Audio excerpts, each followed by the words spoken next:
Je suis actrice, autrice, metteuse en scène. Donc je suis artiste. Le fait de ne pas avoir de spécificité, ça me permet en fait de pouvoir respecter mes idées, ma pensée du moment et pouvoir être actrice quand un film parle de quelque chose qui m'intéresse et ne pas l'être, ça ne m'intéresse pas. De pouvoir développer mes projets en étant fidèle à ce qui est important pour moi. Et c'est vrai que ces questions de quelle place l'art peut prendre en ce moment, dans ce moment de changement. Moi, je suis maintenant plus à l'aise avec cette idée de trouble. Bon, ça, c'est Donna Haraway, c'est toutes ces lectures-là, hein, on les connaît, mais je les découvre, moi. Donc, et c'est des idées qui m'ont tout d'un coup permis, il y a un mois, de me débloquer l'art, en fait. De ne pas penser changement, ni recherche de sens, mais de penser l'étape d'avant, trouble. Depuis, dans les livres que je lis depuis un an et demi, je pense à Pablo Servigne, à Cyril Dion, à vraiment beaucoup de livres. On dit on a besoin de récits, on a besoin de vous les artistes. Et on parle, je trouve, de notre travail comme si on allait apporter une réponse, on apporterait une nouvelle fin, une solution, une fin utopique qui rendrait tout le monde heureux. Enfin, moi, c'est comme ça que je recevais la demande. Et c'est une demande qui m'a complètement bloquée, en fait. Parce que j'ai cherché ça. Je me suis dit, alors, quelle solution, qu'est-ce qu'on pourrait amener comme beauté où tout le monde, les gens sortiraient de la pièce de théâtre que je fais ou en se disant, ah, mais oui, c'est ça qu'il faut faire, Eureka! Et donc, je me suis mise dans cette position-là, et c'est une position, je trouve, qui m'a empêchée de m'exprimer, en fait. Et depuis peu de temps, justement, avec des gens, en lisant et en rencontrant des gens qui sont peut-être plus comme moi, mais pluridisciplinaires, donc des gens qui sont à la fois philosophes et chercheurs et pisteurs de loups, par exemple, ou des gens qui sont à la fois agronomes et philosophes comme Emmanuel Écochia, enfin, des gens qui mélangent les disciplines. Ça m'a permis de comprendre, enfin une chose qui était cruciale pour moi, c'est qu'il était moins question d'inventer une fiction et d'apporter une réponse que de relire notre histoire d'une manière à ce qu'on voit notre rôle d'un point de vue différent, moins central. Et par exemple, il y a des notions qui m'ont beaucoup touchée, c'est les notions de la crise de la sensibilité. On a eu un moment de crise de sensibilité, et donc notre travail, ça va être voilà, d'ouvrir la sensibilité en fait sur des notions auxquelles on n'avait pas fait attention avant. Donc ça, déjà, ça me parle plus et c'est plus un moteur de travail pour moi.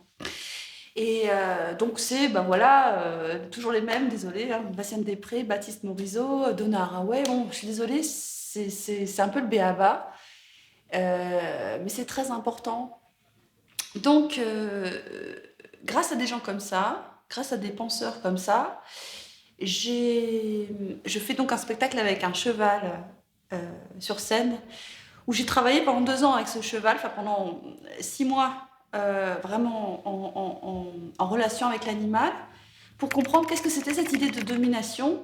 Est-ce qu'on peut vraiment faire contre avec un animal? Est-ce que l'égalité avec un animal domestique est possible ou pas? Et toutes les questions que ça soulève, en fait, qui sont super complexes, parce que c'est... D'ailleurs, si les gens veulent lire ou ont lu le manifeste des espèces compagnes, qui est par rapport au chien, mais qui peut être par rapport au cheval aussi, c'est des rapports très cruels, très doux, il y a tout à la fois, et on peut faire évidemment des parallèles aussi avec notre rapport aux humains ou aux autres créatures.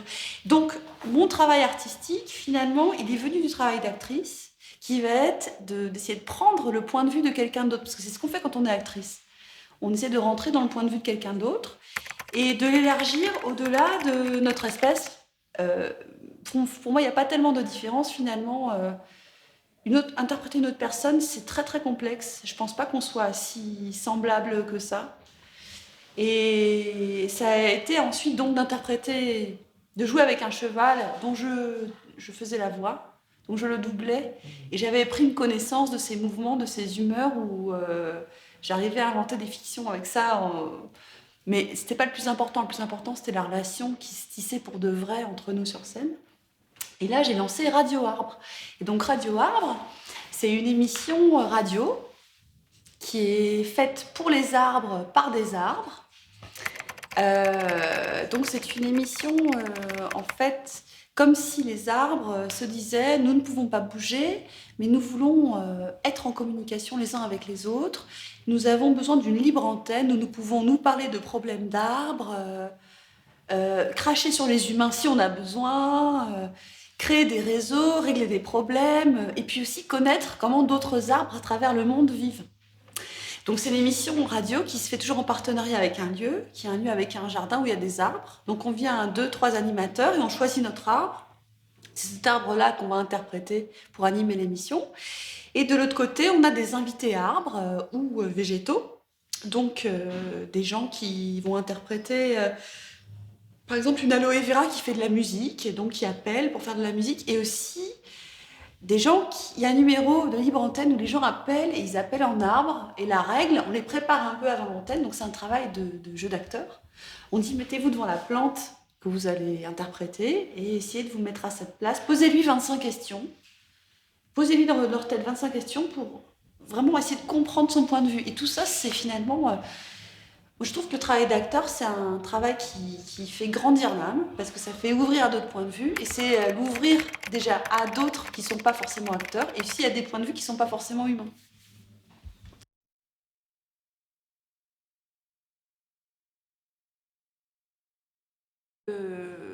Mon travail en art, ça va pas être d'apporter des réponses ou d'être morale. Donc finalement, ça va être, c'est que la confrontation des différents points de vue, parce que donc il y a des gens qui n'y connaissent rien en art qui nous appellent, et des gens qui s'y connaissent très très bien. Et le mélange de tous ces points de vue va faire qu'en tant qu'auditeur, on se pose des questions, mais elle dit n'importe quoi, lui il a raison, donc on essaie de se positionner. Donc le plus important pour moi, c'est que ça va nous prendre un temps dans la tête, on va essayer de s'interroger sur qu'est-ce que ressent, ou qu'est-ce que voit, ou qu'est-ce que pense, c'est peut-être pas le mot, mais qu'est-ce qui se met en place dans un végétal en face de soi, d'une manière un peu populaire.